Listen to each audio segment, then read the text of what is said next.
Hi, good morning, everyone, and thank you so much for joining us here today. My name is Weiren.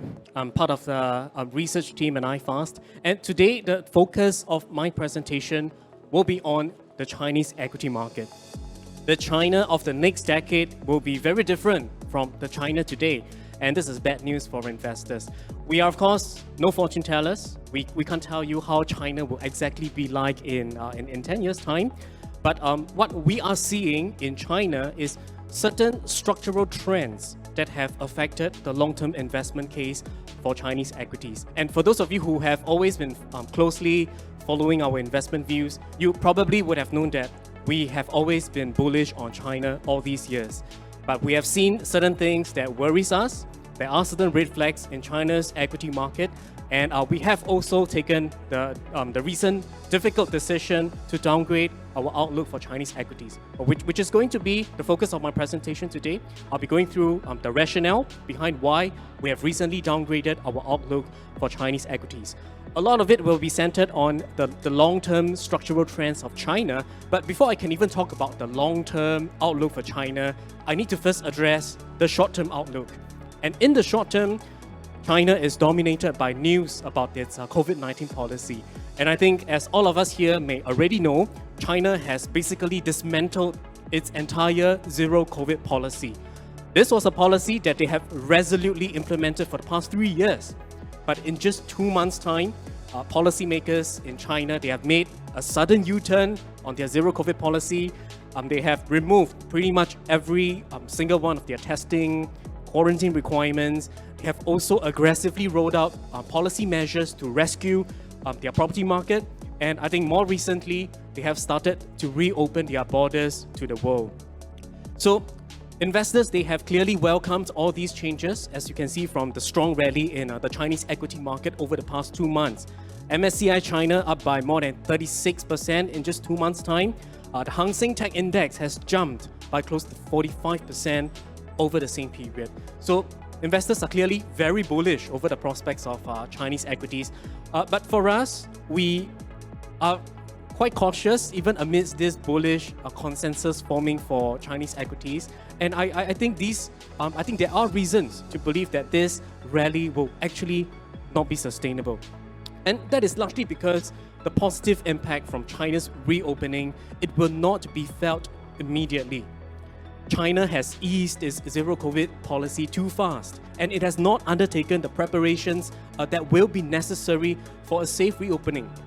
So if you look at some of the examples of countries that have previously pursued zero COVID, for instance, Australia, New Zealand, Singapore, we have also pursued zero COVID in the past, but these countries implemented zero COVID not as a way to completely eliminate the virus. These countries, they pursued zero COVID as a way to buy some time in order for the governments to properly protect their populations before they started to open up.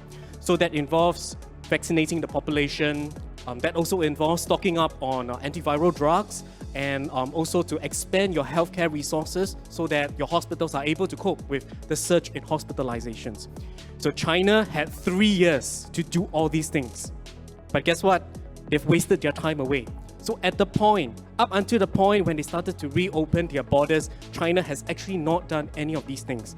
So their elderly population, it's still relatively under-vaccinated. Just 40% of those over 80 years old, they have had booster shots. So just to give you a bit of perspective of how low this number is, in Singapore, this percentage is actually 90%. So we made sure that our vulnerable people are well protected before we started to open up. But for China, only 40% of their elderly, they have had booster shots. China, they have also not approved the use of the more effective mRNA vaccines, and they have also not done anything to address the vaccine hesitancy amongst its elderly population. Its healthcare system, it's also not equipped to handle a surge in hospitalizations. And we can see very clearly in terms of the ICU beds that it has in China. China has less than 4 ICU beds per 100,000 people. And that is a lot lower compared to the 30 beds per 100,000 over in the US. And already we are seeing news reports of China's hospitals, not just their hospitals, their crematoriums are being overwhelmed in China as well. So quite clearly, they are not prepared. And for people who want to self-medicate they want to manage their own COVID-19 conditions at home, they go to the pharmacies only to be greeted by empty shelves. China has the second largest pharmaceutical industry in this world, but yet they have not stockpiled enough antiviral drugs for their population to deal with this COVID-19 outbreak. And I think the worst part about this is that so far, the waves of COVID-19 that we've been reading in the news, they've so far been confined to the more developed areas such as Shanghai and Beijing. The rural areas, they have not seen the peak of the COVID-19 wave yet. But this is about to change because Chinese New Year is just around the corner, which also means that millions of people, they are going to travel back to their hometowns to celebrate Chinese New Year. And they are going to bring the infections back to the vast rural areas of China. And these rural areas, they are not well equipped at all. If Beijing and Shanghai don't have the resources to cope with a surge in hospitalization, much less these rural areas, which are less equipped in terms of their medical and their healthcare systems. So a wave of deaths is likely to come. So I'm not sure if they have had a clear exit strategy when they decided to reopen its borders to the world. I don't think so. I don't think they actually had a plan.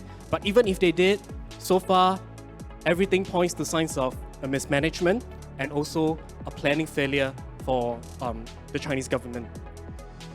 And for those people who think that maybe perhaps by reopening, I could see a potential boost to economic growth that can offset some of the costs to China in terms of human lives, they will also be disappointed because China's economy, it remains under pressure. It will be some time before the positive impact from reopening, it will be felt in the Chinese economy. So in the short term, there will be some disruptions because people are going to fall ill. Some people may unfortunately pass away from COVID-19 infection.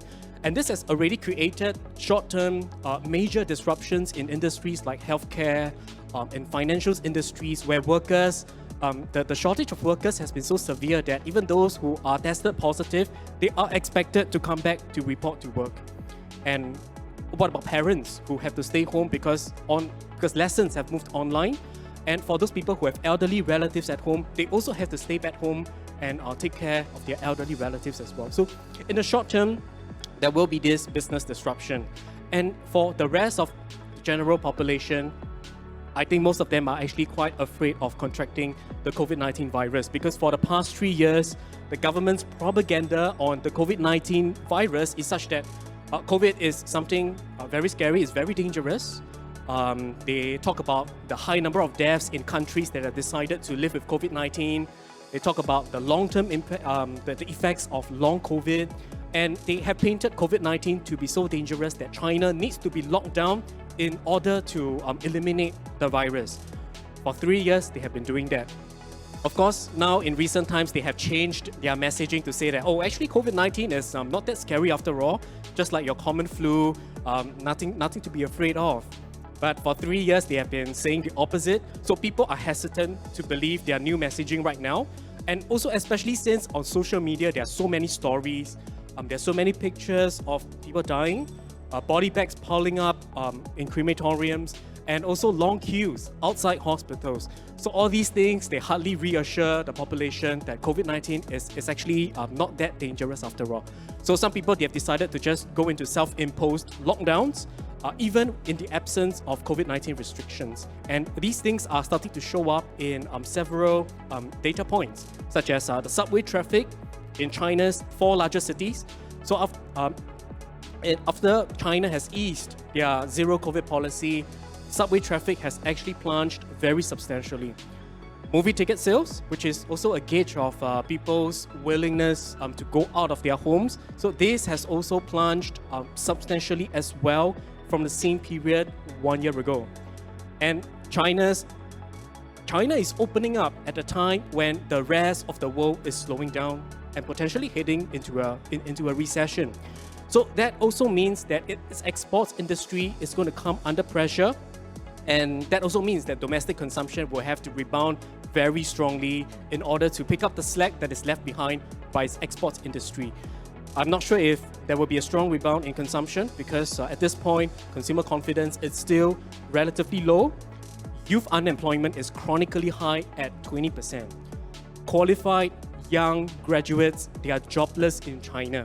And for those people who are able to find jobs, the lucky ones, they find themselves having to settle for much lower pay as well. These young people are so disillusioned in China that they are now talking about lying flat. Some people are talking about letting it rot in China. They are so disillusioned that they are now giving up on their career prospects in China. So in this kind of an environment where people are generally very cautious, where people don't really have a very bright outlook of the economy, it is very difficult for consumption to rebound very strongly in this coming year. And guess what? COVID-19 is not the only thing that China needs to worry about. Even if the COVID-19 situation stabilizes in China, they have to worry about a lot of other things. The property market is one thing that they need to worry about, which is, of course, undergoing a crisis. So the Chinese government, they have been rolling out a lot of policy measures. Just yesterday, they were thinking about rolling back their 3 red line policies that have hampered the real estate property for the past few years. So they have been trying very aggressively to rescue their property sector, but so far, they have not succeeded in reviving the property market.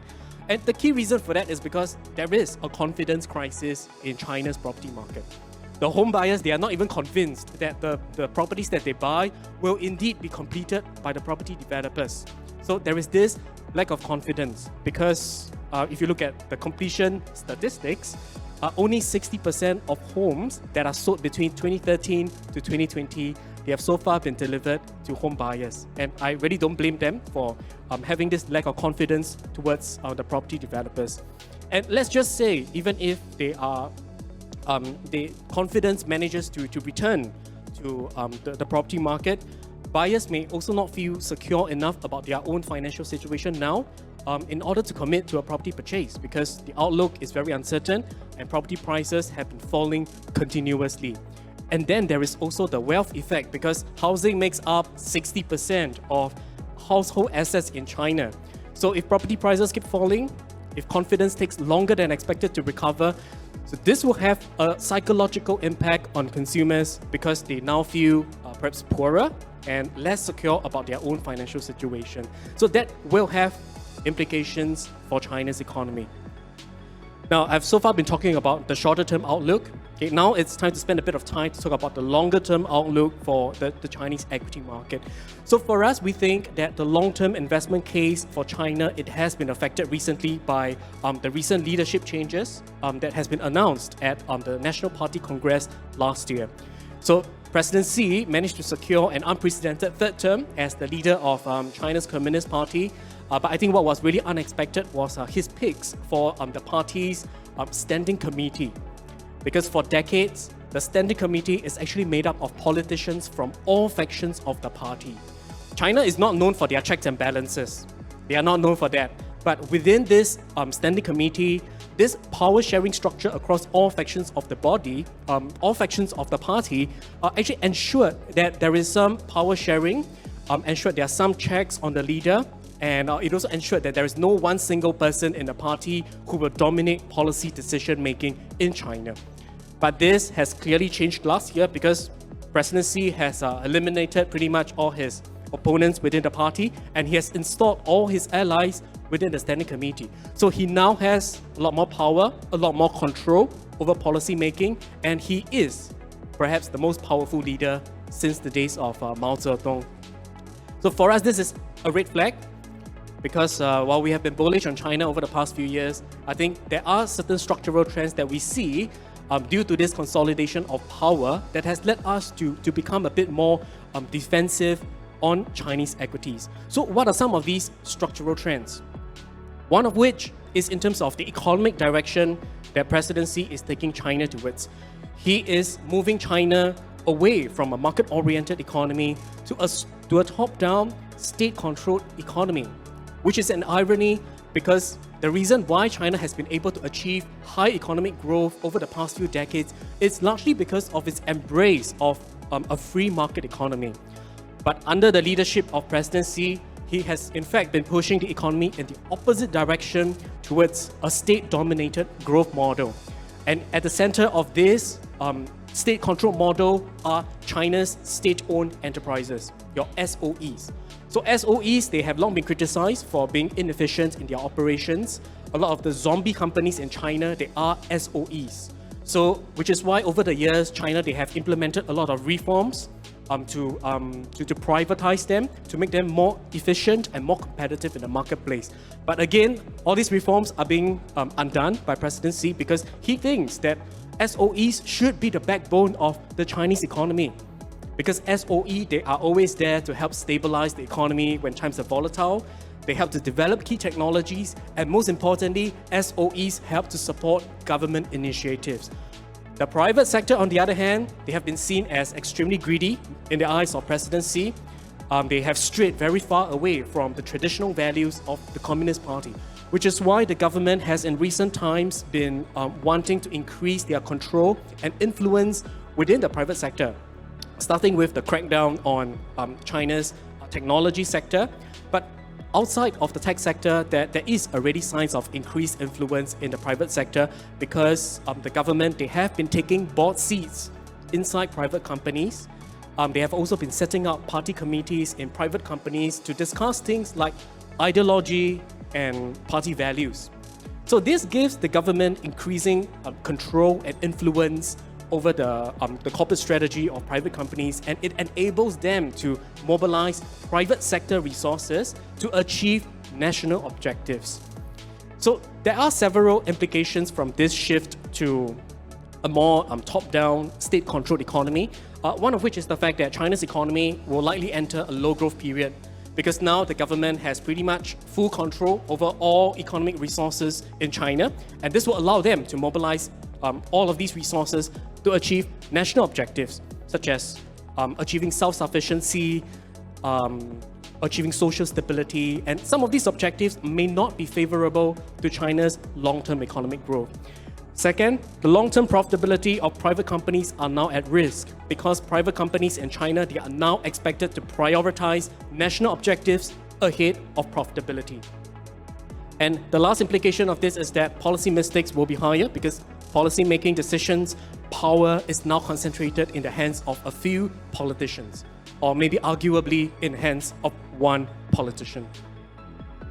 The other structural trend that we see is rising geopolitical tensions. And I think 2022 has illustrated very clearly that peace in this world is no longer something that can be taken for granted. And at the center of this new geopolitical environment is actually rising tensions between the two largest economies in the world, US and China. So with President Xi in charge of China, I think it's very unlikely that he is going to moderate his foreign policy stance, and he will likely steer China away from reconciliation with the Western world.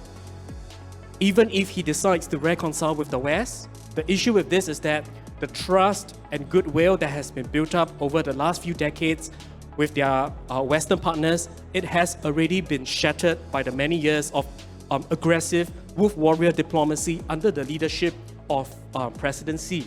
So countries now are starting to reassess their economic dependence on China because China has in the past few years showed that it is willing to exercise its economic might.